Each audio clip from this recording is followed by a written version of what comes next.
Buenas tardes a todos, buenas tardes a todos.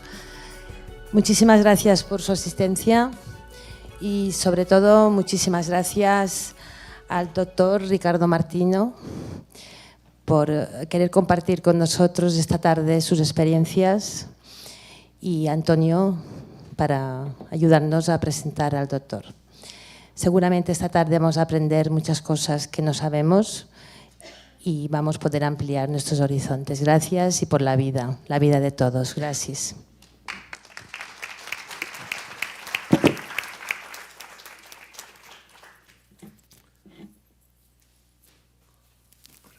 Por allá. Voy, ¿no?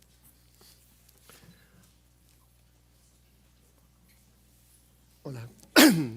¿Funciona el sonido? Sí, ¿no? Hola, ¿qué tal? Buenas tardes. Lo que vamos a ver aquí ahora, a partir de las 7:30, tendrá una continuación en un Twitter. Si ustedes tienen Twitter, a través de aquí podrán ver una ampliación de esto, que intenta ser una presentación de una persona que no es médico. Yo no soy médico. Y he preparado esta presentación a partir de una charla previa con Ricardo y también con todo el personal del Club de Última Hora. Así que apagamos luces y empezamos.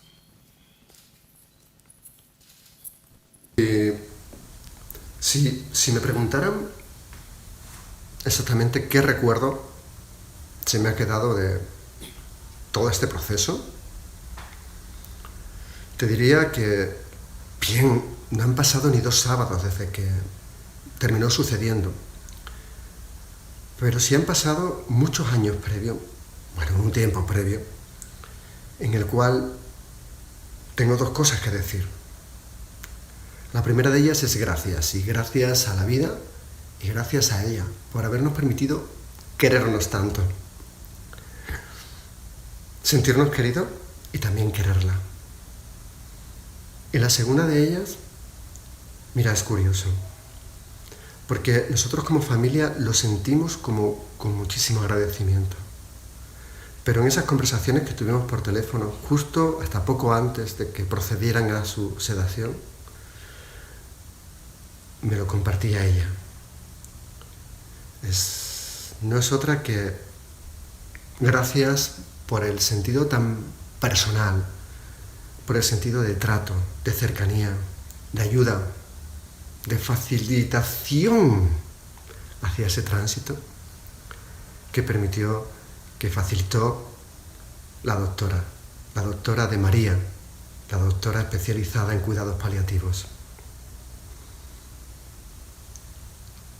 Gracias.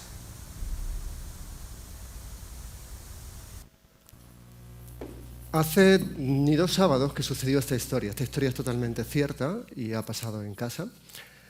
Y esa historia nos enseñó a ver algo en casa. Fue ver algo diferente a lo que tenemos aquí detrás. Yo no sé cuántos de ustedes ven un punto o cuántos de ustedes ven un folio en blanco. Nosotros, a través del trato y a través de todo el diálogo, como familiares, con la doctora de paliativas de María, aprendimos a ver ese folio en blanco. Por eso esas gracias. Cuando Paula me pidió presentar esto, yo sabía que iba a suceder lo que sucedió hace 2 sábados. Bueno, todavía no lo hace, será el próximo. Y el vídeo se grabó después. Pero cuando le dije que sí, sin ser médico, sin tener más relación con esto que otra cosa que os voy a contar un poco más adelante, quise posicionarme en lo que nos posicionamos toda la familia, lo que nos posicionamos los pacientes, en ese 70% de cosas, de elementos que gracias a profesionales como Ricardo Martino, como otros tantos y tantas doctores y doctoras y personal sanitario, los pacientes, los que estamos al otro lado, aprendemos y agradecemos. Porque pensamos que la vida son puntos, son fondos, y que ese fondo, ese punto, puede ser visto de muchas maneras diferentes. Creo que la visión, por lo que he estado viendo de Ricardo en internet, lo que he estado leyendo sobre él, nos va a abrir esa otra mirada, incluso aunque nos dediquemos o os dediquéis, no es mi caso, profesionalmente, a la parte de paliativo. Nos vamos a meter en ese 70% de personas que vemos las cosas de otra manera, que empezamos a observar más allá de lo que habitualmente nos esperamos. Cuando se planteó ese tema, cuando me plantearon hacer esta presentación de Ricardo, lo primero que se me vino a la cabeza no fue tanto el fallecimiento, estoy haciéndolo con mi micro, ¿no?, sino un trabajo previo que había hecho también antes, lo que correspondería con lo que se conoce, bajo un nombre que a mí no me gusta nada, que es humanización del entorno hospitalario. No me gusta porque ya cuando empecé a hacer humanizaciones de hospitales pediátricos en el año 2010, de la mano de la Fundación Curarte, y un poco más tarde aquí, gracias Vicent, porque tú eras en ese momento conseller y apoyaste mucho el que se pudiera hacer la parte de pediatría infantil, esa palabra ya no funcionaba. Incluso viendo los trabajos de Ricardo, veía que compartíamos algo ahí, ¿no? Y es que pasábamos del concepto humanización a personalización. Ese 70% de cosas que hay alrededor, que me enseñó durante ese tiempo, durante ese periodo de ese tipo de trabajo y de labor para personalizar esos espacios infantiles, no solamente ha servido para lo que es entender mejor vuestro trabajo como profesionales, sino para proyectarlo también más allá, en el trabajo que puedo hacer ahora como vicerrector en la universidad o como profesor con mis estudiantes. Porque la personalización es una gran orquesta donde todos trabajamos y donde están el trabajo de personas como Ricardo o trabajo como esas labores que se fueron haciendo en los distintos hospitales. Entender la parte de paliativo como paciente a partir de historias que todo el mundo hemos vivido en casa y entender cómo solucionar o cómo ayudar, cómo poner ese grano de arena dentro de un equipo de trabajo, porque todo esto se hace en equipo, que es lo bueno también de la vida, ¿no? que lo haces en equipo. Decía, y salió otro día en el artículo, ¿no?, un comentario de mi padre, que siempre dice que la vida solamente hay dos cosas que no puedes cambiar, que un día naces y otro día te mueres, pero el resto la tenemos que vivir en equipo, si no nos estrellamos, ¿no? El ser demasiado república independiente de nuestra casa a veces no funciona. Bien, este es el trabajo que se hizo sobre los hospitales y cuando comentaba con Ricardo la presentación de esta charla, quedamos, digo, bueno, voy a contaros cómo era, cómo se hizo y cómo tiene un cierto paralelismo con respecto al cuidado del personal. Todo lo que se hace aquí, esto en concreto está hecho para Sant Joan de Déu, la planta de oncología. Esto es Vall d'Hebron, en Barcelona, Sant Joan de Déu también, aquí son espacios. Todo se hace en equipo, trabajando con el personal sanitario. No se hacen las cosas por hacer, sino que se hacen dentro de un proyecto bastante involucrado, donde, de acuerdo, lo que al final termina viendo la gente que está allí es que el hijo o la hija se le va a curar. Eso es lo importante que va a haber. Y mientras que se cure o no se cura, pues son elementos visuales que le pueden llamar la atención o ni mirarlo, porque su preocupación es otra. La preocupación es que vosotros los cuidéis. Entonces, estos son espacios. Quizás para dar ya paso a Ricardo, volver un poco al anterior, al principio, volver a ese punto de partida donde tenemos ese fondo de ideas, ese fondo de cosas que van alrededor de todo lo que hacemos y recordar toda esa serie de palabras que son una mezcla entre lo que hemos vivido en casa, lo que he compartido con la gente, con el profesional sanitario y también con las familias cuando hemos tenido que trabajar en esos hospitales pediátricos a la hora de hacer toda la parte de personalización de los hospitales y sobre todo quedándome con una palabra que he escuchado muchísimo en Ricardo Martino y que me encanta, aparte de todas esas, que no es otra que la de personalización, que creo que es la clave para absolutamente todo. No soy médico, os lo he dicho al principio. A los médicos voy poco, no porque no me fíe de vosotros, sino porque no soy nada hipocondríaco. Y quisiera pues, terminar dando las gracias, dando el pie ya a Ricardo y invitaros a disfrutar muchísimo de esta charla y que os preparéis preguntas porque al final habrá un turno. Así que muchísimas gracias y nos vemos en un ratito.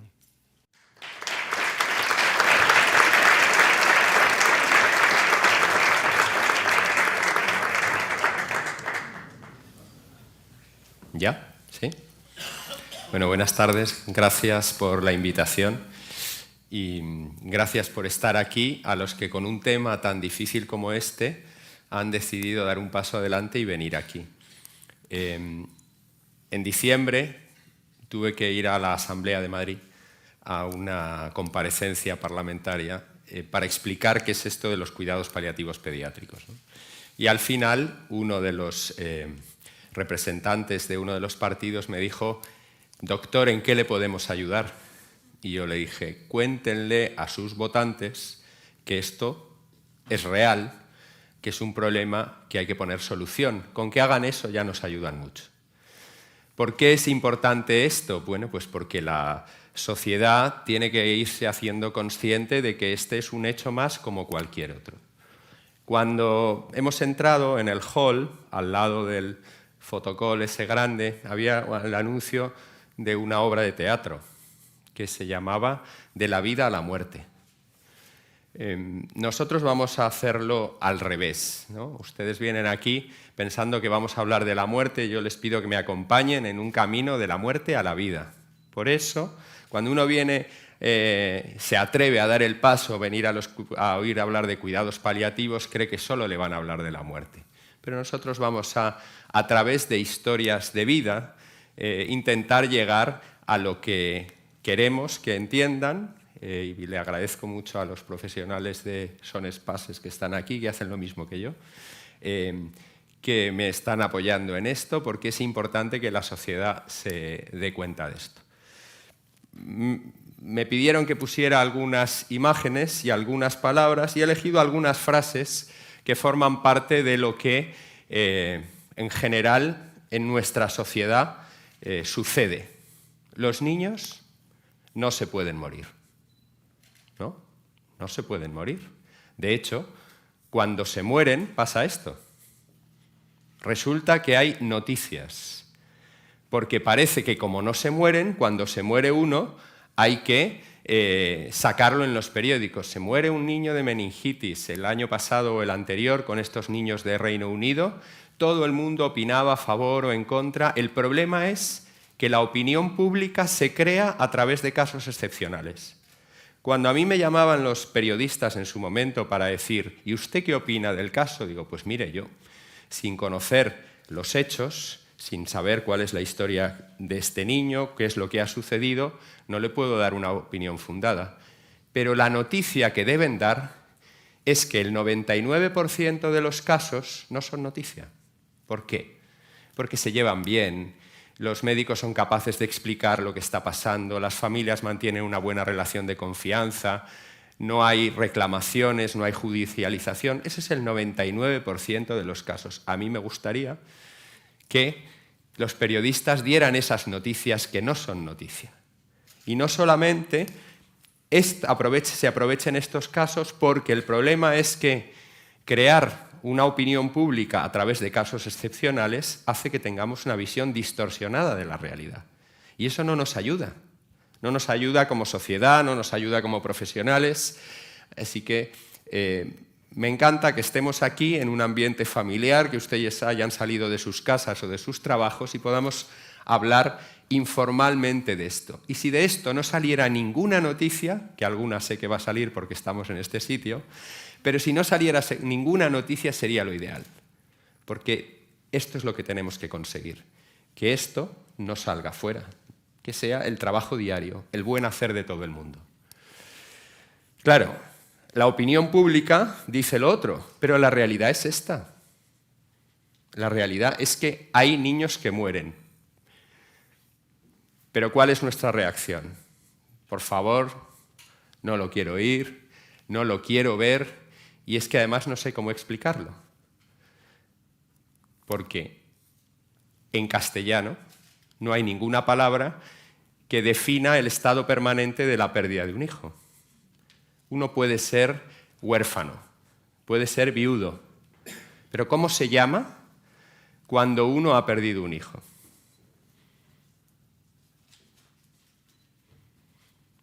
¿Cómo se llama? En los idiomas de nuestro entorno, en los idiomas occidentales, no hay una palabra que lo defina.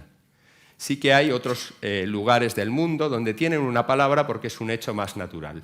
¿Por qué no hay una palabra? Porque es infrecuente, eso está bien, pero también porque nos cuesta ponerle un nombre. Por eso, aunque nosotros llevamos esto diciéndolo desde hace mucho tiempo, hace 2 años la Federación Española de Padres de Niños con Cáncer solicitó a la Real Academia que metieran la palabra huérfilo como ese término que designaría al padre que ha perdido un hijo. Esa es una iniciativa que está ahí, pero bueno, algunos famosos se apuntaron a esa campaña y está bien porque de pronto uno a través de estas campañas toma conciencia de que hay cosas de las que no nos damos cuenta y gracias a Dios porque no nos tocan de cerca. Pero cuando nos tocan de cerca es cuando uno se empieza a conmover, a preguntar, a buscar a esos profesionales o cuando uno tiene esas experiencias positivas de esos profesionales que le han ayudado. Así que voy a intentar explicarles algo de los cuidados paliativos pediátricos y va a ser una mezcla de conceptos y de reflexión y alguna historia para que entiendan qué es esto a lo que algunos nos dedicamos y, pues como yo digo muchas veces, quien se dedica a los niños se dedica a los niños porque son todo vida, ¿no? Y los niños se curan de casi todo y nadie en su sano juicio hace esto que hago yo dedicándose a la pediatría, pero alguien tiene que hacerlo. Así que menos mal que hay unos cuantos locos que se dedican a esto. Esto de cuidados paliativos pediátricos, ¿no? Cuando uno se dedica a los cuidados paliativos y ya tiene esa experiencia, no, es que los cuidados paliativos ya están instaurados, ya funcionan, ya tenemos equipos. Esos son los de adultos. Bueno, pero es lo mismo. No, es que no es lo mismo. Incluso aunque uno dijera, bueno, vamos a hacer cuidados paliativos pediátricos, vamos a dedicarnos a los niños son así, son cambiantes, son diversos. La mayor parte de los niños con los que nos relacionamos no hablan por edad o por discapacidad. Solo eso ya es una diferencia. La mayor parte de los adultos que tienen un cáncer y que requieren de los servicios de un equipo de cuidados paliativos se comunican con nosotros. Esa es una de las diferencias.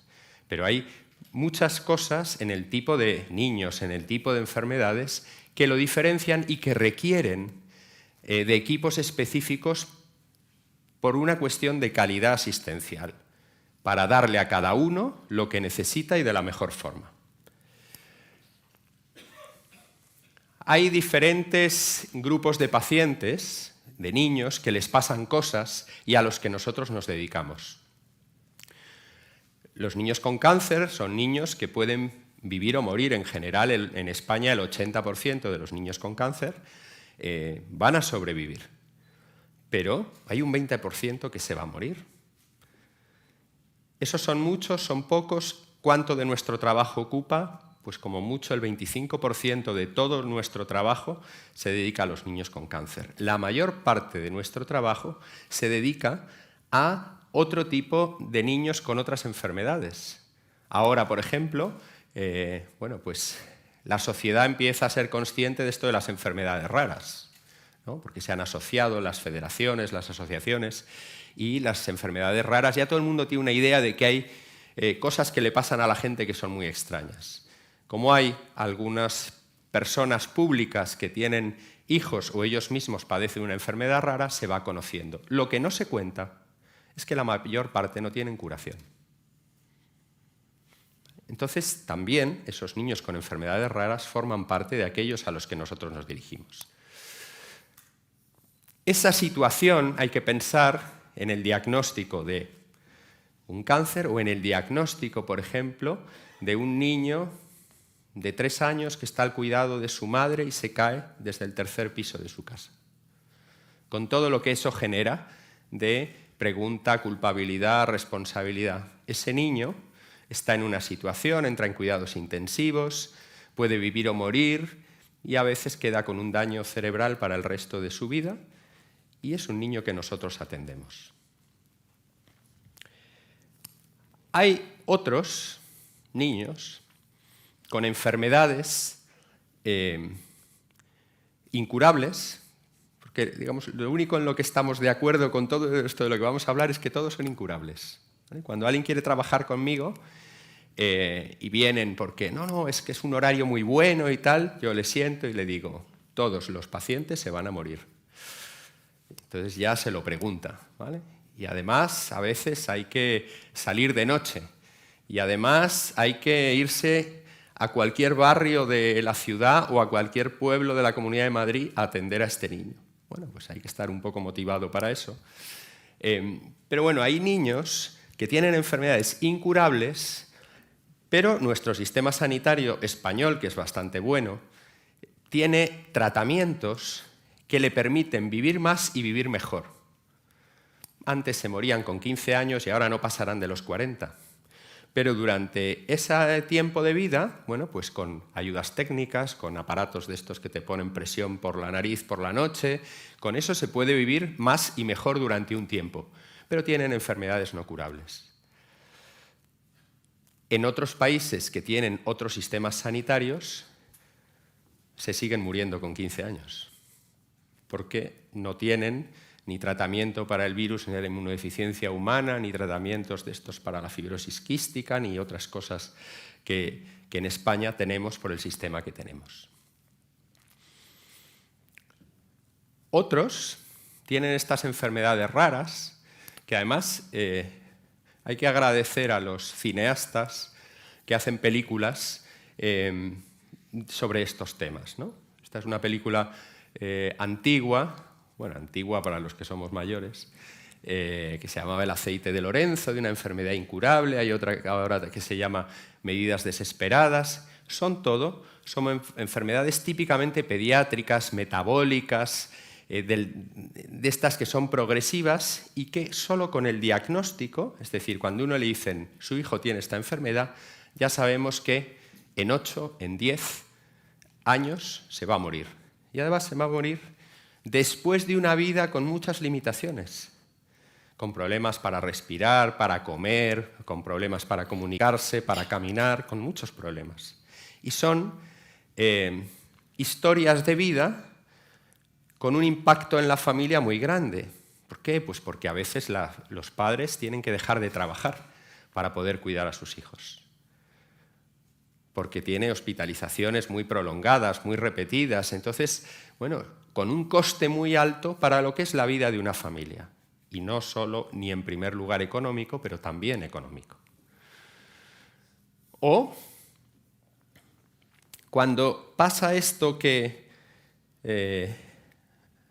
le faltó oxígeno en el parto o algo parecido, tiene un daño en el cerebro y este chico que tenía 18 años cuando murió, bueno, pues toda su vida había sido querido, cantado, cuidado, celebrado por su familia.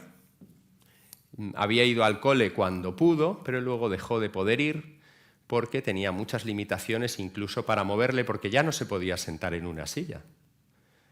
Estos niños hay que ir a verlos a casa.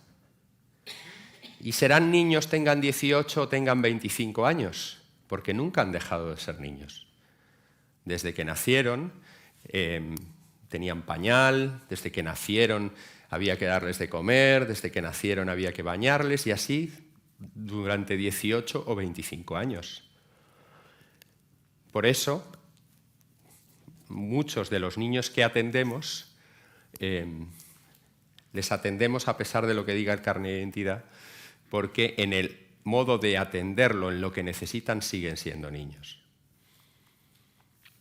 O cuando durante un embarazo, por ejemplo, a una madre le diagnostican, porque ahora se puede hacer mucho diagnóstico prenatal, que tiene una enfermedad por la cual el niño no vivirá. La información hay que darla bien, porque lo que más te cuentan las madres después es el impacto del diagnóstico cuando se lo contaron. Siempre te dicen... Me acuerdo de una madre que fuimos a un hospital, esta no era un recién nacido, pero fui a un hospital y me contaron, esta madre ha tenido conflictos con todos los médicos. Y entro en la habitación y me dice, doctor, le digo, yo soy el de cuidados paliativos, y ella perfectamente me tenía ubicado, y me dice, doctor, por favor, dígame las cosas bien. Solo quería eso. Porque es que podemos hacer tanto bien y tanto mal en cómo decimos las cosas. Por eso, los que nos dedicamos a esto y en general a la medicina o a las profesiones sanitarias deberíamos hacer un esfuerzo muy grande por decir las cosas bien, porque sean comprensibles, por tratar a la gente con amabilidad. Y lo intentamos, no todo el mundo lo consigue. Y eso tiene mucho impacto, eso a veces hace más daño a una persona o a una familia para el resto de sus días que un error médico de estos que salen en los periódicos. O hay una situación imprevista al nacer y bueno, pues el niño nace o demasiado pronto o tiene algún evento de estos durante el parto que va a tener un impacto en su vida y en la vida de todos los suyos a lo largo de todos los días, ¿vale? Estamos hablando de la vida de estos niños. Da igual que sea corta o larga, pero todos tienen vida, ¿vale? Por eso hemos empezado diciendo, vamos a hacer el esfuerzo de fijarnos en cómo es la vida de estos niños y en qué necesitan para ayudarles a vivir mejor.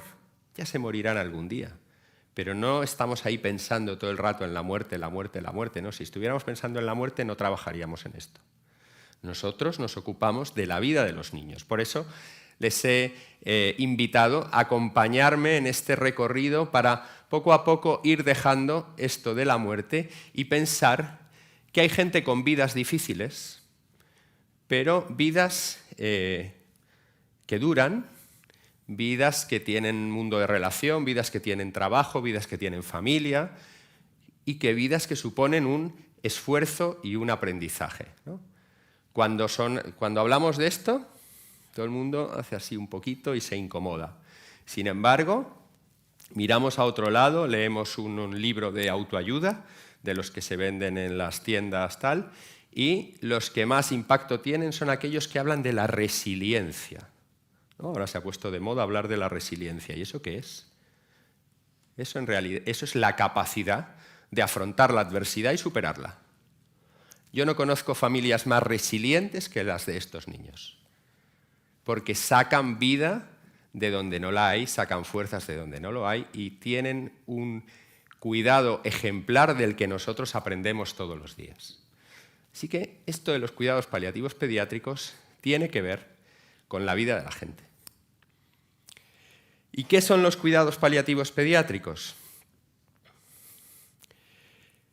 Una atención centrada en las personas. ¿Y quiénes son las personas? Pues son los niños, son su familia y son los profesionales que se dedican a esto.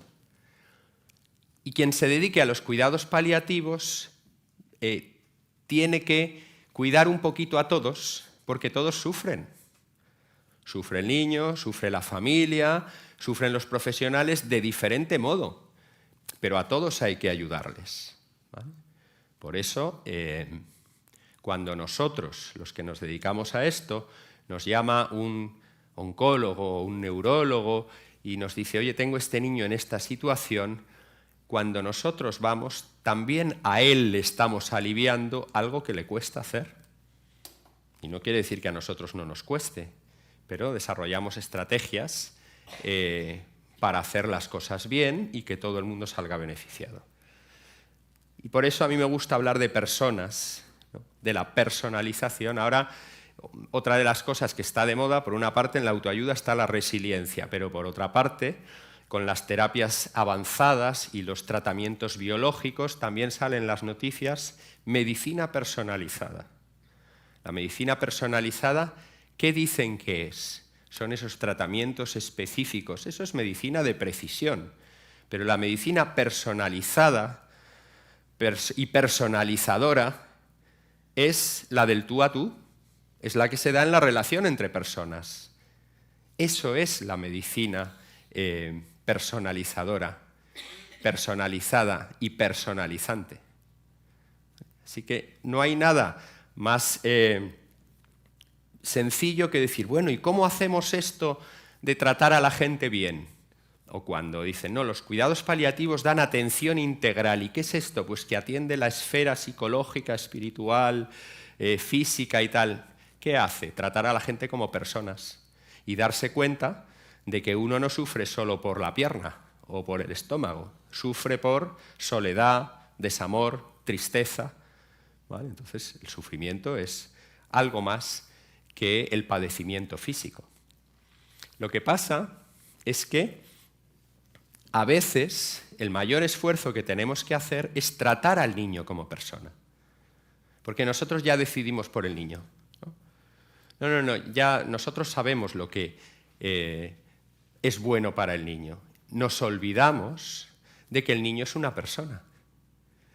A veces le damos tanta importancia a la razón o a la conciencia que solamente aquello que podemos explicar le damos valor, ¿no? Se habla, por ejemplo, de los valores, y en los temas de ética, no, es que hay un conflicto de valores, no es que mis valores no son como los tuyos. ¿Y qué pasa con un niño de 5 años que no puede formular sus valores?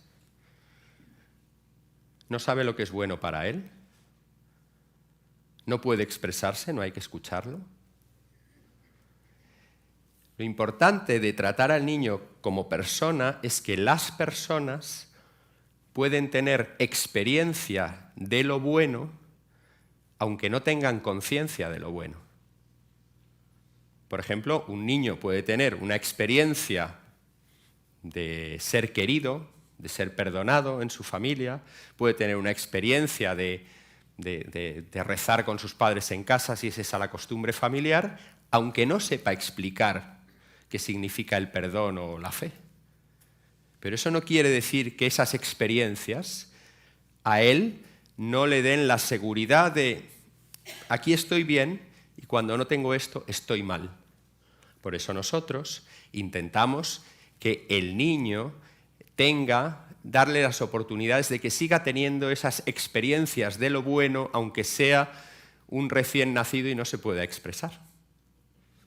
Por eso nos esforzamos porque pueda estar en casa, porque pueda estar con sus hermanos, porque pueda estar con su familia, porque esas experiencias de lo bueno a él le ayudan a estar bien sujeto al mundo. Los que tenemos el privilegio, y yo lo considero un privilegio, de dedicarnos al mundo de los niños,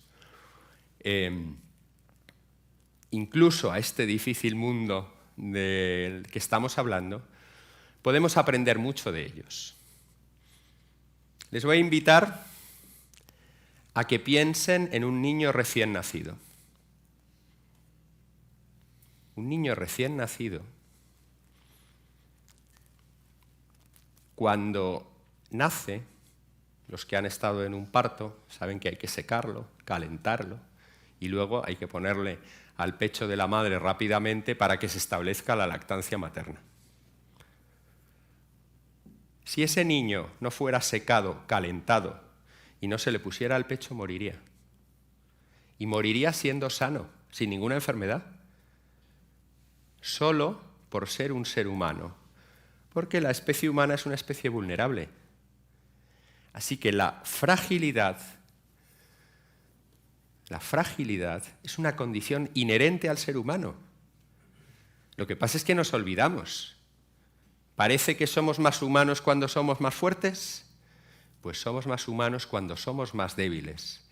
Y somos más humanos cuando nos ocupamos de los débiles. ¿Por qué? Porque esa fragilidad del recién nacido cuando nace le hace dependiente.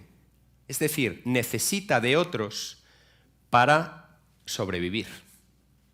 Así que el instinto de supervivencia en los seres humanos no es un instinto personal, es un instinto comunitario. No podemos salir adelante sin los demás. Eso que ahora, cuando uno habla de dependencia, parece que solo se habla de la prestación de dependencia y de la cantidad de dependientes y de lo que tarda la prestación, y uno dice, ¡puf!, los dependientes. No. Depender de otros forma parte de nuestra esencia de ser humanos. Así que esta fragilidad que nos hace dependientes es lo que nos convierte en seres trascendentes. Es decir, que para salir de nosotros mismos y para llegar a ser nosotros mismos necesitamos de otros y necesitamos mirar hacia arriba, mirar hacia los lados, salir de nosotros, porque solos no podemos.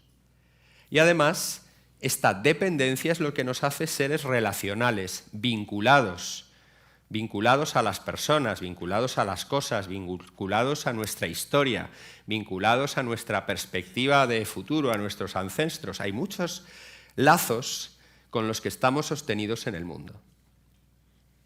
Y eso, que a veces se nos olvida porque, bueno, pues tenemos un trabajo, somos competentes, adultos y no nos hemos roto un pie en el último año y se nos olvida todo, porque cuando nos rompemos un pie de vez en cuando nos viene bien, porque volvemos a experimentar esa fragilidad, porque volvemos a experimentar la necesidad de pedir ayuda. La necesidad de pedir ayuda es lo más sano que hay para mantenernos sanos como personas. Lo peor que puede sucedernos, y lo peor que puede suceder a un médico, por ejemplo, es pensar que lo sabe todo. Lo mejor es saber cuáles son tus límites, saber dónde terminan tus capacidades y tienes que pedir ayuda a otros. Y trabajar así, y vivir así, y mirarse al espejo así por las mañanas, es lo que nos hace, de verdad, ser plenamente humanos. Y esa experiencia nuestra nos ayuda a contemplar también a los niños con esa realidad, a darles valor a quién son, a dónde están, a quién es su familia, aunque sean personas culturalmente diferentes que nosotros, aunque no entendamos su idioma, pero te das cuenta cuando entras en una casa de una familia de otra cultura, de otro lugar, de otra religión, que tienen una dinámica, una identidad, una forma de ser que tiene valor, aunque nosotros no seamos capaces de entenderla. Pero podemos percibir la experiencia de que eso es bueno para ellos. Así que ser frágil, necesitar de otros, nos ayuda a vivir y nos ayuda a situarnos bien. Así que no es que yo quiera desearles un accidente a todos, pero una pierna así cojeante de vez en cuando nos hace bien, a mí el primero. Claro, cuando uno se pone a contemplar esta realidad, se tiene que parar. ¿Vale? Se tiene que parar porque es una realidad por la que no podemos pasar deprisa. Y de hecho, cuando uno piensa en qué se tienen que formar los profesionales que se dedican a los cuidados paliativos pediátricos, bueno, pues uno habla de conocimientos, habilidades, actitudes, comunicación, pero hay una parte que se trata del conocimiento de uno mismo.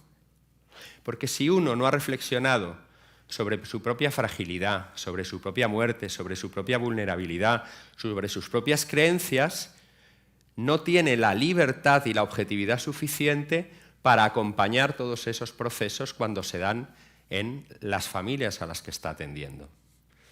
Así que hay que pararse, ¿vale? Reflexionar y elegir hacia dónde va. Estamos hablando de la vida de los niños, de la vida de estos niños en sus casas, en sus familias, en la playa. Cada uno de ellos vivió una cantidad de vida distinta, pero ¿cuál era el objetivo? Que pudieran tener la vida más plena posible. Nosotros no queremos hablar de calidad de vida, porque la calidad de vida es un concepto muy subjetivo, cada uno entiende una cosa, y sobre todo cuando se trata de la vida de los demás. Porque claro, si juzgamos a un niño o valoramos cuál es la vida que tiene, pues ¿qué vida echaba de menos esta niña cuando, digamos, vivía en su casa, tenía sus hermanos, era querida, no echaba de menos ninguna vida. Para ella, esa vida estaba bien. O este otro chico de arriba, que celebraba su cumpleaños, que salía con los abuelos, o incluso este, que fue el primero que metimos con respirador en una playa, ¿vale? Y no pasó nada. O que se fue a Disneyland París en una furgoneta con sus 7 hermanos, el padre y la madre que no cabía en el avión, pero tenían que ir allí como familia y allí fueron, ¿vale? Eso fue posible. Son historias de vida. Desde el punto de vista, si nosotros solo miráramos lo técnico, lo médico, lo prudente, muchas cosas de estas no serían posibles. Porque ¿cómo íbamos a dejar a este niño que se metiera en el agua? Pero es que para él era tan importante. Para la vida de la familia, esa playa tenía tanto que nunca había podido ir a la playa con su familia hasta que conseguimos montar el follón para que fuera posible. Esa experiencia es imborrable. Y eso son historias de vida. Les voy a poner un vídeo para que vean que todos somos personas que nos comportamos y que intentamos que el niño sea feliz en su limitación y en el lugar en el que esté. ¿Me puede poner el vídeo, por favor? Se pone la vida sola.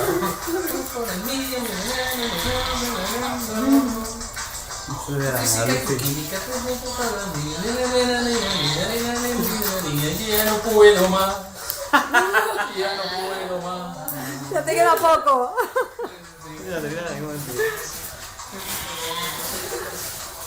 No puedo más. Ya no puedo más. Yo quiero estar contigo, vivir contigo, pasar contigo, contigo. No se loca, Bueno, esos son 2 médicos atendiendo a un niño en Madrid que era de otra provincia de España donde no había cuidados paliativos pediátricos. Y se tuvo que quedar en Madrid para poder recibir la atención que necesitaba en ese tiempo. ¿Qué intentamos? Intentamos que cada uno, dentro de sus posibilidades, reciba lo que necesita. Ojalá ese chico hubiera podido ir a su casa. Al final pudo ir a su casa, intentando organizar lo que no era organizable. Pero ahí tenemos todavía, y esto es por lo que yo me alegro mucho de estar aquí y que ustedes hayan tomado interés en esto, transmitirle a la sociedad que estos niños existen, estas familias tienen necesidad. Tenemos un sistema público que garantiza la atención, pero que no tiene una equidad en las prestaciones por las diferentes organizaciones que tenemos.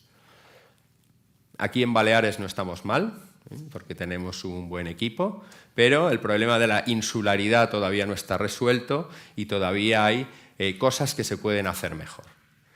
Así que nosotros intentamos darle a cada uno lo que necesita y no lo podemos hacer sin que la sociedad lo entienda, se mueva, lo cuente, ponga recursos, porque nosotros solo somos profesionales, nos movemos mucho y a veces intentamos poner en marcha iniciativas para ayudar. Intentamos trabajar por principios, es decir, hay como 3 principios de actuación que para nosotros están claros. Primero, el niño es una persona, ya lo hemos dicho. Solamente mirarle como persona en vez de como un niño que no puede decir lo que es bueno para él, ya cambia la visión. Segundo, lo que nos importa es que el niño esté bien. Por supuesto que atendemos a la familia, por supuesto que los profesionales lo podemos pasar mal. Pero si hay que elegir, y como criterio de discernimiento, lo que hay que hacer es velar por el niño. Y a veces, pues eso nos obliga a decir las cosas de una forma, a explicarla de una forma. Y en esto tengo que citarlo, porque claro, como han venido a oír hablar de la muerte, tendré que decir algo de la muerte. La muerte ni se adelanta ni se retrasa. ¿Por qué? Porque es un hecho natural que viene al final de la vida. Así que en nuestro trabajo intentamos respetar en lo posible los procesos normales de la vida y de los procesos de morir.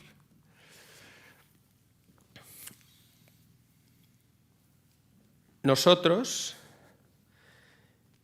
queremos y nos esforzamos porque esto se haga cultura. Es decir, que no sea una práctica que yo haga en mi lugar, en mi esquina, sino que esa forma de pensar, de decidir, de hacer, seamos capaces de transmitirla con normalidad. ¿Vale? Para decir, vamos a quitarle hierro a esto de la muerte porque si nos ocupamos de la vida la gente lo entiende mejor. Yo lo que quiero es que entiendan bien que a nosotros la muerte es un momentito, lo que nos esforzamos es porque la vida sea lo mejor posible. Cuando los padres nos dicen, doctor, ¿cuánto le queda a mi hijo? Yo le digo, no lo sé. Pero vamos a centrarnos no en el cuánto, sino en el cómo, porque ahí sí que podemos colaborar. Ya llegará el cuándo, ¿vale? Pero lo que nos importa es el cómo. Vamos a poner cada uno su parte para poder darle a este niño, a esta familia, la vida más plena que pueda tener. Por eso, digamos, en un determinado momento nosotros creamos una fundación que se llamaba así y se sigue llamando así, porque viven.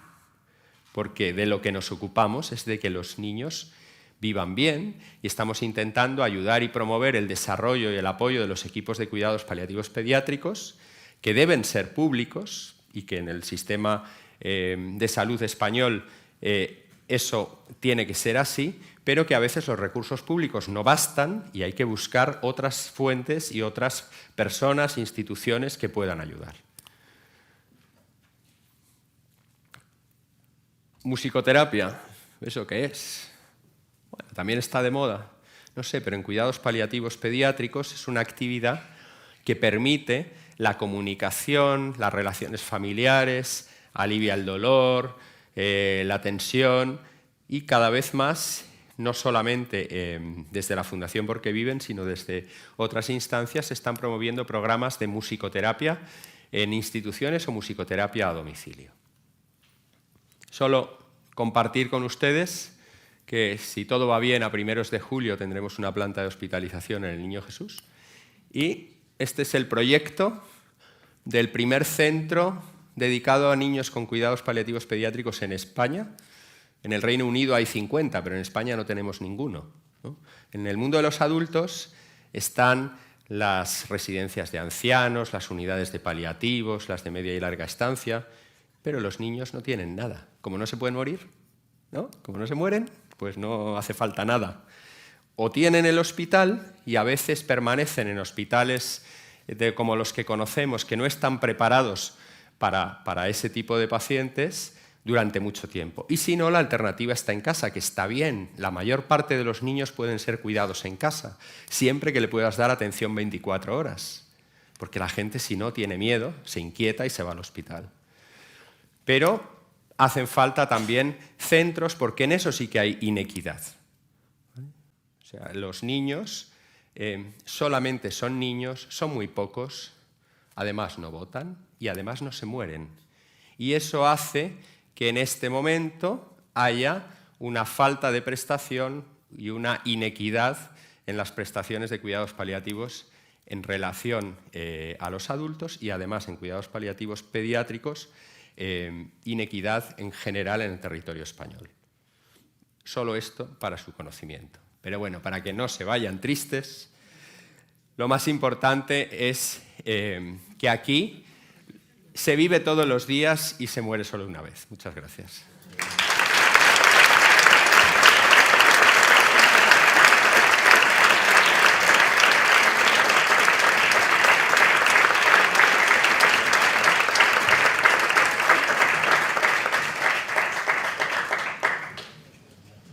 Sí, me da igual.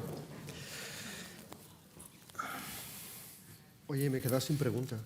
Pero no porque no haya, sino porque una primera pregunta... Porque he hablado demasiado. ¿Qué va? No, porque te explicas muy bien. Creo que, Llorens, otros rectores aquí nos lo llevamos para medicina, ¿no? Que nos forma la gente. Mira, yo tenía una pregunta preparada, era ¿cómo formáis? O sea, ¿cómo en el momento que decides quiero ser médico de tratamiento paliativo, entro ahí? Y lo has respondido, es estar bien con uno mismo para poder ayudar a los demás. Creo que es común con muchos más elementos. Así que esa pregunta, a no ser que me la quieras ampliar, la tengo ya. No, mira, cuando alguien dice quiero trabajar en esto, lo primero que le pregunto es, ¿eres una persona normal? Las hay. Es decir, ¿tienes familia, hobbies, te diviertes, te ríes? Porque lo que nos sostiene está fuera del trabajo. Eso es lo que hay que tener claro. Es decir, para poder trabajar en esto, como en cualquier otro trabajo, uno tiene que tener una vida sana fuera y ser capaz de divertirse y reírse. Si algo va mal en tu vida personal y buscas en el trabajo lo que no tienes, vas a fracasar. Ahí te doy toda la razón del mundo, no solo hay. Y ya que hablamos de persona, vosotros sois médicos, sois doctores, tenéis personal sanitario, toda la parte de enfermería, toda la parte de trabajo tan inmenso que hay en un hospital. Cuando alguien no está en ese campo y se encuentra bien y sonríe y tiene todos esos parámetros y quiere colaborar con esto, ¿qué tiene que hacer? Si puede hacer algo, claro. Hombre, siempre se puede hacer. Primero, uno tiene que conocerse a uno mismo, saber qué quiere hacer y saber qué puede hacer. Por ejemplo, hay voluntariado para esto. Pero este es un voluntariado, la gente hace voluntariado para sentirse bien, para ayudar a otros, pero para sentirse bien. Y a veces un voluntariado de este tipo, en una casa de un niño con muchas complicaciones y que encima se va a morir, es un voluntariado poco satisfactorio para el que lo quiere hacer. Pero bueno, hay unos que sirven para eso y otros que no. Lo importante es de verdad ser honesto con uno mismo, tanto en el mundo profesional como en el mundo del voluntariado. Y luego también hay gente que puede decir, no, mira, yo quiero colaborar ayudando para que esto sea posible económicamente. Bueno, pues hay muchas formas de colaborar. Pero, y la más importante es, cuando salgan de aquí, cuéntenle a la gente lo que han oído y ya está. Solo con eso ya colaboran mucho. Qué bien. Y hablando de colaboración, ¿alguna pregunta desde vosotros o vosotras? Sí, sí. Seguro que sí, ¿no?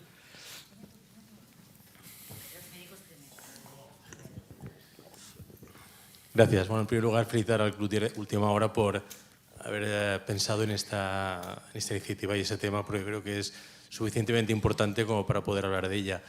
Mi pregunta es una pregunta que siempre he tenido curiosidad. Yo, como médico, he hecho asistencia. La parte de paliativos no la he vivido porque no me dedico a paliativos, pero sí que he tenido pacientes en que adultos, la mayor parte de veces, el 100%, que este cómo se acaba, ¿no? Y a la familia pues tienes que proponer ya pues, una adecuación de las medidas terapéuticas, empezar pues, una sedación y ya un tratamiento, ¿no? A veces con el paciente lo puedes compartir, con la familia siempre, pero en estos casos cuando tienes unos padres, unos hermanos, a un niño que puede tener desde un mes hasta 18, 20 años, yo pienso, y no he vivido el caso, y por eso me gustaría un poquito oír su opinión, estos niños yo creo que a veces tienen al final una madurez, aunque tengan 5 años, una madurez de saber de qué es lo que les está pasando y hasta qué punto si les preguntásemos a ellos cuando empiezan, pues al final, ¿no? Con dolor, con situaciones en que no es posible controlar con el tratamiento ya habitual, hasta qué punto si les preguntásemos a ellos serían capaces de entender que hay que tomar una decisión. No sé si me explico. Si fueran capaces ellos, está claro que no puede ser, hay que hablar con las familias y tener esto y estar detrás, ¿no? Pero hasta qué punto estos niños, yo creo que al final no son tan niños, que conocen perfectamente qué es lo que están viviendo, qué les está pasando y que es verdad que hay que vivir con ellos todo y es lo que hay que hacer y celebrarlo todo hasta que llega el momento en que se puede llegar a celebrar. Pero hasta qué punto estos niños, y es duro porque es una situación compleja, pero es una situación que os encontráis día a día, imagino, en el servicio y que hay que vivir y hay que saber afrontar. ¿Hasta qué punto estos niños, pues si no tuviesen familia, se les plantease ello? Esto es muy hipotético, ¿no? ¿Realmente ellos pues, serían capaces de poder decidir y de entender? Yo creo que entienden lo que les pasa. Pero, no sé, es una situación que siempre me he preguntado. Los niños son más sencillos que nosotros. Seguro. Las preguntas que ellos se hacen se responden con mucha más facilidad que las que nos hacemos nosotros. Cuando un niño de los que puede conversar contigo con 5 o con 6 años se pone a hablar de la muerte contigo, a veces lo que quiere saber es si morirse duele. Solo eso. O, ¿quién va a jugar con mi tren? O, mamá, no te preocupes, yo voy a estar bien. Todo eso son frases reales. Las preguntas que ellos se formulan son mucho menos trascendentes y complicadas que las que nosotros nos hacemos. Por eso hay que ser muy, muy, muy cauto en las decisiones que se toman sobre los niños, porque nosotros tratamos el sufrimiento de los niños, pero a veces los padres, como ellos sufren mucho, por favor, que mi hijo se muera ya, porque yo estoy sufriendo mucho. Pero el niño está tranquilo, está bien y dice, papá, vamos a comer churros. ¿Vale? Si el niño dice, papá, vamos a comer churros, y al padre se le hace muy largo, yo con quien me tengo que sentar es con el padre. Pero no le voy a poner un tratamiento al niño que no lo necesita. Y al hilo de lo que has comentado al principio, de cuando le llega la sedación y tal, bueno, eso lo sabemos, pero solo como hay público diverso por aclarar conceptos. La sedación es un procedimiento médico destinado a dormir a la gente, nada más. Cuando está dormido no necesitan sedación. La naturaleza es muy sabia y el 75% de la gente que se muere, primero entra en coma, es decir, se duerme, y después se muere. Así que todos esos que están en coma no necesitan esto que se llama sedación. Solo para que quede claro, sedación no está asociada con la muerte. La sedación sirve para dormir a la gente si el estar despierto les causa sufrimiento. Entonces, cuando uno expresa, son momentos muy duros, muy difíciles, de mucho sufrimiento, de mucha incertidumbre, pero hay que filtrar. Y por eso yo digo, lo que nos guía es el mejor interés del niño. Ayudamos a la familia y luego además le damos palmaditas a los profesionales, porque es verdad que para un profesional tampoco es agradable acompañar esos procesos, pero hay que diferenciar. Por eso los padres son todos benevolentes, quieren el bien de sus hijos, pero no todos son beneficentes, hacen el bien de sus hijos, porque a veces no tienen competencia para evaluar una cosa que es muy técnica. Lo mismo que yo no soy competente para operar una apendicitis, no me metería a eso, aunque tenga mi título y todo eso, ¿vale? Y en ese tema de la competencia que tú decías, lo de los niños es muy importante. Uno no es competente para todo o para nada, pero para algunas cosas sí. Por ejemplo, ese niño para decir me quiero ir a mi casa está diciendo eso es bueno para mí, pues yo quiero que se haga eso. Ya me las apañaré yo como médico a ver qué tratamientos le pongo para conseguir que se pueda poner en domicilio. Pero el tema de la competencia no es una competencia absoluta. Yo atendía, ¿puedo contar otra batallita? Sí. Atendía un niño que vivía en su casa, un niño con traqueotomía, ventilación mecánica, comía por aquí, en fin, una enfermedad de estas raras, progresivas y tal. Y entonces vivía en su casa con su madre, su tío, su abuela, los bisabuelos y un tío abuelo esquizofrénico. Y el perro, ¿vale? Todos en una habitación como un tercio de esto. Pero el niño estaba feliz.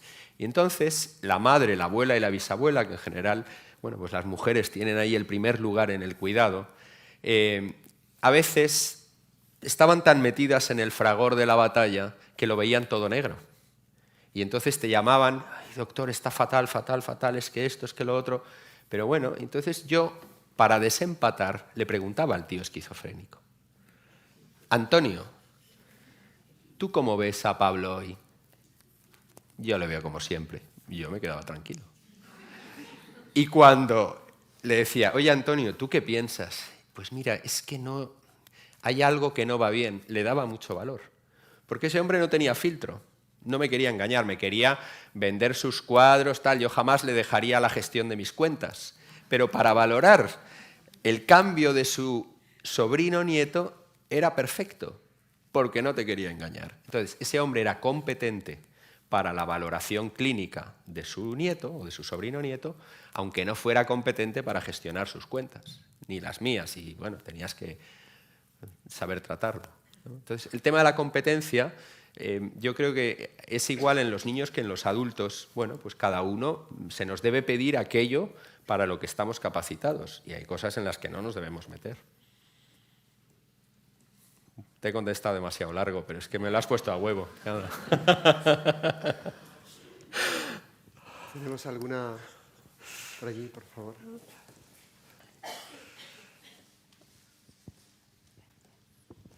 Felicidades al ponente, me ha parecido estupenda la disertación.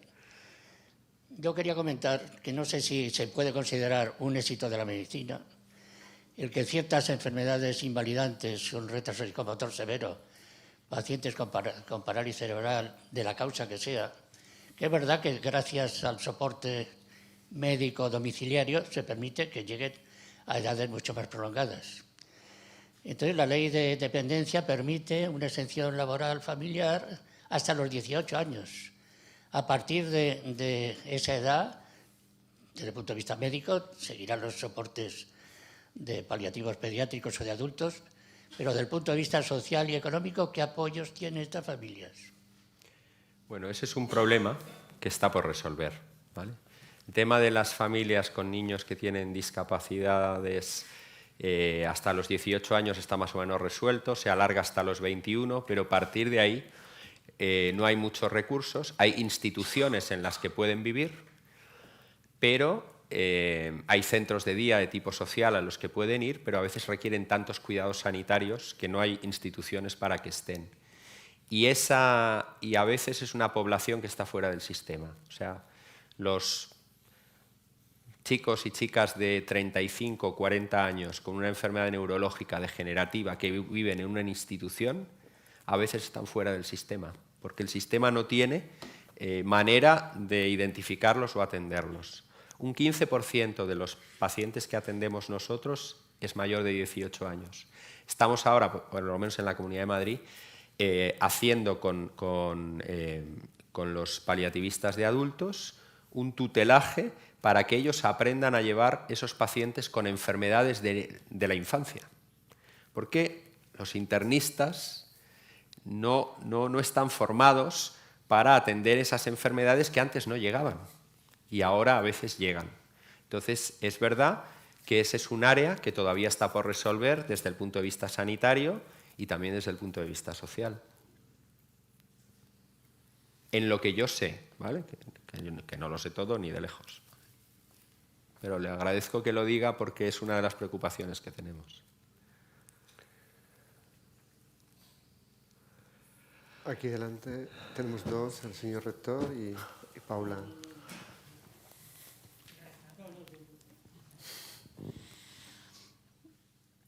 Bueno, hemos dicho que vivir y morir son los dos momentos más importantes de la vida, ¿no? Y... Bueno, vivir no es un momentito, nacer. No, Dices digo, nacer, perdón, nacer. quería decir nacer. Vivir es mucho. No, quería decir nacer. Nacer y morir, ¿no?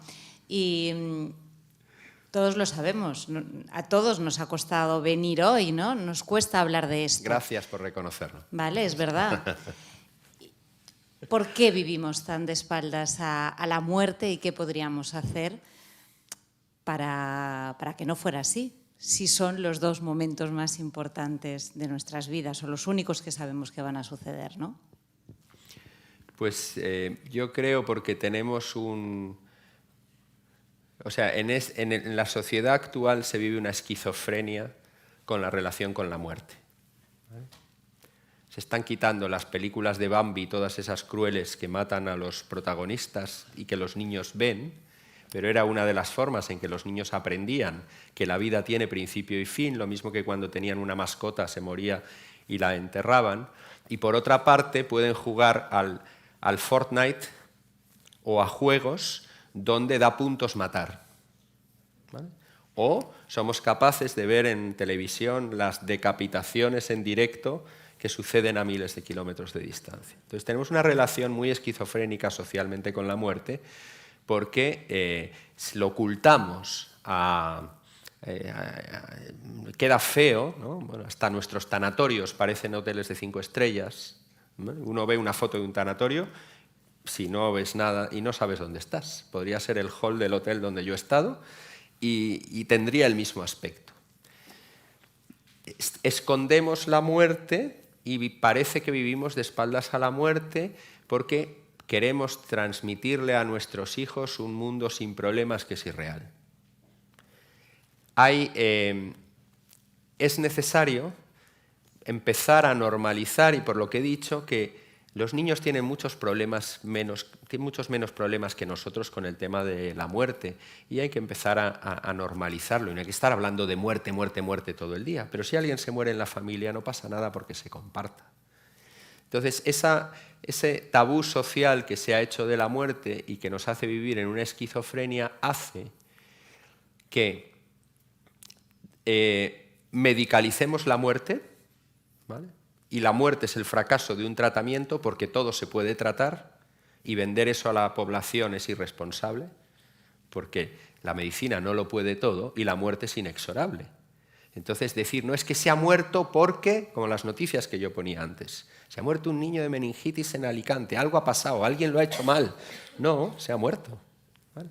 Entonces, esa relación o ese tabú que tenemos de intentar esconderlo no nos hace bien, porque hay una parte muy importante de nuestra vida como personas que es la experiencia de vulnerabilidad, de fragilidad, de contingencia, incluso la capacidad para sufrir.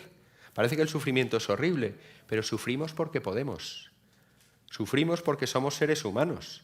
Entonces, hay que aliviar el sufrimiento, pero evitarlo en el mundo no se puede. Era como lo de salud para todos en el año 2000, que decía la OMS, fue el mayor engaño de la humanidad. Porque si encima dices que la salud es el bienestar completo, ¿qué estabas vendiendo a la población? Entonces, nosotros tenemos que ser más humildes, más honestos, más normales, ¿sabes? Y hablar de las cosas con naturalidad.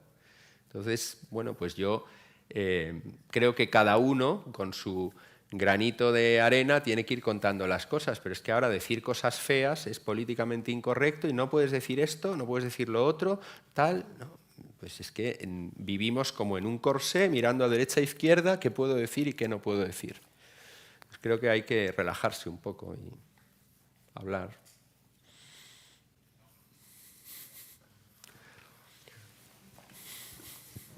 Bueno, buenas tardes. En primer lugar, felicitar al Club Última Hora por haberle provocado a que nos estuviera aquí durante una hora escuchando con pasión sus reflexiones. Decirle que me ha impresionado hasta emocionalmente ver el vídeo de esta chica que reaccionaba frente a una canción y frente a los estímulos que les daban dos facultativos.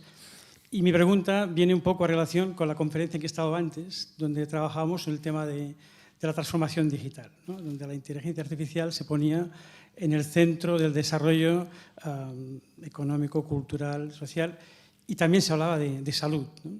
Entonces yo pienso en su área, en su campo, si realmente se avanza tanto en temas de la inteligencia artificial, donde se pueda llegar a captar estos sentimientos, ¿no? estos movimientos, podría ser también una tecnología de ayuda a estos cuidados paliativos, o realmente la parte que ustedes utilizan más de conocimiento siempre será la experiencia, quizá relacionada con la parte de psicología, de entender a la persona que está, tanto al paciente como el que está al cuidado del paciente. Yo no sé si realmente en este mundo que estamos pintando como idílico, donde la tecnología nos lo va a resolver todo, nos resuelve ya operaciones a distancia, como se vio en el último Mobile Congress. Por lo tanto, en esta parte tan importante, tan sensible, ¿usted cree que también este avance podría ayudar a los facultativos a también en esta interface entre saber lo que realmente puede estar, si no pensando, deseando la persona que está en este sufrimiento a las diferentes edades, y eso también poder ayudar a transmitirle a sus familiares que están sufriendo, como usted estaba diciendo en este último ejemplo del padre que estaba al borde de la separación y estaba dispuesto a lo que nos parece una barbarie, pero nos parece una barbarie porque quizá no lo hemos sufrido en nuestra propia carne. O sea, yo no soy un experto en inteligencia artificial, así que no soy competente para hacer un juicio, pero le voy a dar mi opinión, ¿vale? No, por eso, porque en eso no soy competente. Yo creo que la tecnología y el desarrollo tecnológico ayuda mucho a la medicina y a la medicina difícil, y nosotros hacemos una atención no solo médica, médica, psicológica, social, espiritual, muy complicada, con procesos diagnósticos muy difíciles, con un manejo clínico excelente, y todo lo que nos ayude a hacer mejor ese manejo clínico, nosotros lo incorporamos y lo estamos incorporando.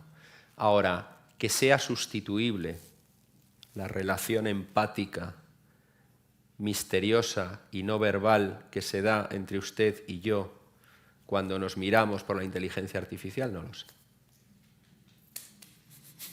No lo sé. Bueno, había un amago de aplauso, ¿no? Sí, pero, imagino porque pero se antepone la inteligencia natural frente a la inteligencia artificial, ¿no? Sí. Claro, y cuando yo estudiaba inteligencia artificial nos decían que nunca se llegaría a simular la inteligencia natural porque la inteligencia natural a estímulos iguales tiene respuestas diferentes y la inteligencia artificial a estímulos iguales tiene respuestas iguales. Pero esto ya no es verdad. Porque aprenden. Porque aprenden. Sí, ¿no? Entonces, y en ningún caso yo estaba planteando la sustitución sí. de su función, sino la ayuda y el complemento a su función. No, ayuda, por supuesto, seguro que nos va a ayudar en todos los órdenes, pero no todo lo que se puede hacer se debe hacer. O sea, digamos, la tecnología en la medicina, bueno, y la biotecnología y la genética ahora nos proporcionan conocimientos que hace tiempo eran impensables, pero el conocimiento genera responsabilidad. Queremos saberlo todo, ¿qué hacemos con la información que tenemos? Cuando a una persona le diagnostican una enfermedad genética que se va a manifestar a los 40 años, y eso se puede hacer ahora, ¿qué hace con esa información? ¿Hipoteca toda su vida? ¿Decide vivir plenamente? ¿Se casa, no se casa? Quiero decir que esos problemas ya se plantean, hay que saber, tenemos que entrar en el marco bioético de qué hacemos con todo lo que tecnológicamente tenemos a nuestra disposición. A lo mejor todo no se puede usar. Y de hecho hay ejemplos en la humanidad de cosas que se han conseguido y se han decidido mejor no usar, aunque seguro que alguien las usa, claro. Entonces yo soy prudente, no tengo el suficiente conocimiento en ese área, pero yo tengo un factor, no sé, igual soy un maniático de la persona. Creo que no es sustituible del todo. Tenemos una pregunta por aquí. ¿Había una al fondo también? ¿O no sé aquí? Bueno, muchas. Sí, hay varias, sí. ¿Cómo vamos? Lina. Hola, bueno, enhorabuena. Yo también casi me han traído a empujones, pero estoy encantada de haber venido porque he aprendido mucho y se nos abre la mente y también el corazón, aunque estamos un poco emocionados, ¿no? Conocíamos un poco lo que son los cuidados paliativos en adultos y algún doctor ya nos explicó en su momento que no era solo por el tema médico, sino también para que esa persona adulta se pudiera despedir de su familia, pudiera cerrar el ciclo vital, pudiera pagar las deudas si las tenía, etcétera, etcétera. Entonces yo me pregunto, en el caso de un niño, ¿es necesario? ¿Siempre se le dice que se va a morir? ¿O no hay por qué hablarlo? O sea, si hay una especie de elección, ¿en qué casos sí y en qué casos no? Y en cuanto al tema del tabú, si en todas partes del mundo es igual, o es que nosotros tenemos aquí una herencia judeocristiana que nos habla de la muerte como un tabú y por eso nos parece antinatura, ¿no?, cuando eso ocurre. Gracias. Lo primero que me ha preguntado ha sido... Bueno, el tema de si es necesario, si siempre se hace que se le informa al niño. Como a los adultos. Nosotros preguntamos qué sabe y qué quiere saber, ¿vale? Se pregunta de otra forma, dependiendo de la edad del niño. Muchos de los niños que atendemos no hablan por edad o por discapacidad, pero con los que hablan les damos la oportunidad de formular las preguntas que ellos necesitan, aunque a veces los padres quieren construir una burbuja alrededor para que no nos comuniquemos con ellos, ¿vale? Pero respecto a eso, como en los adultos, ¿qué sabe y qué quiere saber? ¿Vale? Respecto a lo del tabú de la muerte, en otras partes del mundo no es tan tabú, pero en el mundo occidental, y no tiene nada que ver con lo judeocristiano, yo creo, a veces no se habla abiertamente. A veces hay muchas cosas que atribuimos a las religiones y no son de las religiones, son de la cultura, ¿no?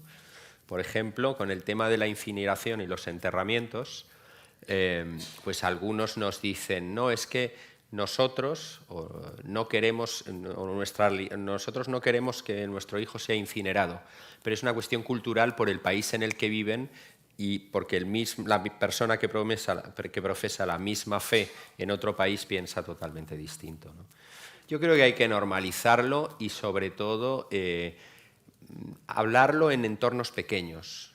O sea, no dar grandes conferencias sobre la muerte, sino de verdad, si se muere el vecino, hablarlo, ¿vale? Ahora hay bueno, me callo. Luego alguien si quiere, porque hay más preguntas. Es que le puedo contar muchas historias, pero por respeto a los que quieren preguntar, me callo. Hacemos un triángulo, vamos al fondo y luego volvemos al principio. Sí. Señora, ¿tienes al fondo con la mano levantada? Hola, sí, buenas noches. Muchísimas gracias por la exposición. Yo solo quiero aclarar o preguntarlo 3 temas. Usted dijo que se presentó ante la Cámara de Diputados o de Senadores, en la cual habló del proyecto, ¿sí? Y le preguntaron a usted qué se podía hacer. Por lo que veo, hay que gestionar 3 ámbitos: el de los médicos, el de la familia y el del propio paciente. Se está creando una unidad de paliativos en toda España, pero eso significa erradicar al paciente y a su familiar de su zona de donde viven, ¿no? Con las implicancias, digamos, que tiene tanto para la familia, para la salud y para la economía de esa misma familia. Entonces, hay que pensar en un soporte tanto para la familia, desde el punto de vista económico, y para todo el grupo. Entonces, la pregunta es, ¿qué acciones se están haciendo para cubrir estos 3 campos de gestión? El de la familia, el de los médicos y el del propio paciente. Con respecto a los médicos, usted dijo que tenían que ser personas normales, y esto creo que es así, con una vida normal, pero creo que además tienen que tener algún tipo de soporte externo, apoyo psicológico, no sé, grupal, en el cual puedan elaborar también todas estas cosas, ¿no? Estos temas tan importantes y tan difíciles de llevar, porque acompañar en la vida, en la transición hacia el dolor, es difícil. Y bueno, y con respecto, y esto termino, como soy pediatra y tengo, a lo mejor no me dedico a paliativos, sino a niños, los niños simplemente pensar que ven la muerte desde otro sitio. Un niño un día me dijo que cuando se le murió un familiar muy cercano y le habían dicho que su abuelito se había ido al cielo, pues me dijo simplemente: el cielo debe ser un lugar horrible, porque entonces está lleno de muertos. Entonces, creo que lo ven más natural de lo que nosotros pensamos. Muy bien. ¿Quiere que le responda algo en general o elija una de las 3 cosas? ¿Sobre los niños, sobre las familias, sobre los profesionales? ¿Solo sobre la gestión? ¿La gestión emocional, dice? ¿O la gestión organizativa? Vale. Vale, entonces, en el 2014 el Ministerio de Sanidad publicó un documento de recomendaciones sobre cuidados paliativos pediátricos, que es el marco de referencia en el que se deberían mirar las distintas comunidades autónomas para poner en marcha los programas de cuidados paliativos pediátricos. No hay ninguna especialidad reconocida en la formación de los profesionales de cuidados paliativos en España, a diferencia de otros países, y eso es una deuda todavía que está por hacer para capacitar a los profesionales. La capacitación de los profesionales se está haciendo desde las universidades, desde instituciones que hacen posgrados para diferentes tipos de profesionales en esto. Y luego la gestión local de cada autonomía, ciudad o población debe adaptarse a la realidad local, pero hay que aspirar a poder dar atención en casa y 24 horas al día. Esa debería ser la meta. El ritmo y la forma va a depender de las administraciones locales. Y respecto a la tecnología, que eso puede ayudar mucho, en un lugar como este, con un tema de insularidad, la telemedicina puede ayudar bastante. Tenemos ya las dos últimas preguntas que estaban pedidas. Un señor que lo tiene adelante, allí y luego Bé, aquí delante. Lo primero, agradecerte, Ricardo, tu música y tu letra, ¿no? Cómo te has explicado, cómo lo has enfocado y sobre todo compartir contigo dos cosas. Yo no soy médico, ¿eh? Soy de almas. Mejor. Soy un cura curado. Muy bien. Mira, la primera cosa, me ha encantado el tema de la personalización, porque de la humanización se ha ido al cielo con los muertos. Prefiero más la personalización que la transhumanización, que hoy se está colando también en los servicios sanitarios y en todos los ámbitos de la sociedad. Y segunda cosa, o nos instalamos en nuestra propia fragilidad o no somos capaces de ponernos fuertes delante de algo tan importante como es el proceso de morir. Me ha gustado, vuelvo a repetirte, Ricardo, y te enviaré por email para comunicarnos, porque me ha encantado tu música y tu letra. Ole. Y eso que no me has oído cantar. Gracias. Y ya la última pregunta. Surgen muchas preguntas, pero el tiempo también se va acabando. Hola, buenas noches. A mí no me han traído forzado, he venido con mucho interés y creo que la reflexión que usted ha hecho es muy enriquecedora, no desde una parte, digamos, técnica, sino especialmente desde una parte humana. Dentro de toda su exposición ha expuesto, pues, una cosa es el niño, que puede ser mayor o más pequeño, y la familia, que cada familia es una familia.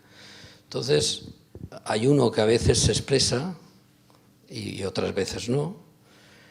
Y la pregunta va dirigida, una de las cosas más importantes, porque yo soy de la opinión que los profesionales sanitarios en España tienen una capacidad técnica más que demostrada y suficiente. Y por lo tanto todo esto ya es obvio.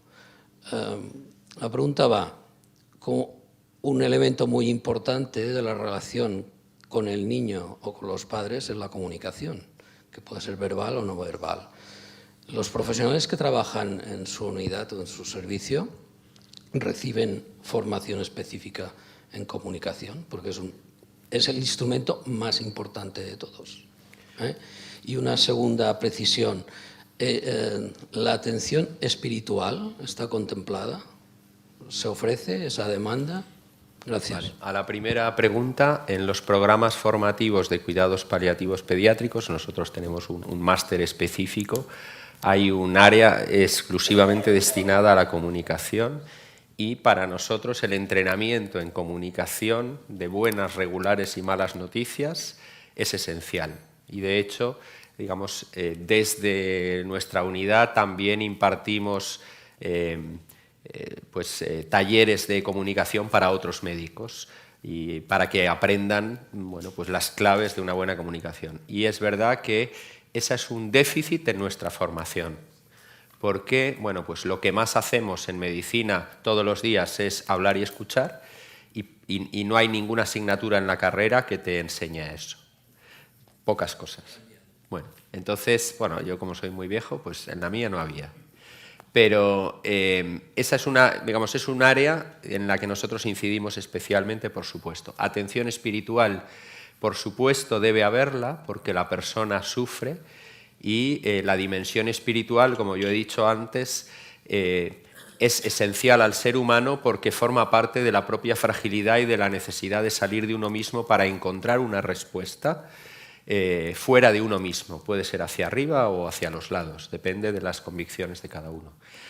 Nosotros tenemos incorporado un referente espiritual en el equipo, a tiempo parcial por ahora y financiado por la Fundación, pero lo que intentamos es sensibilizar al equipo de que ese es un área que hay que explorar y ya todo el equipo explora ese área y se comparte, y luego se busca el recurso que necesita esa familia. Si tiene su religión, su acompañante espiritual, nosotros acompañamos el proceso; si no lo tiene, lo buscamos.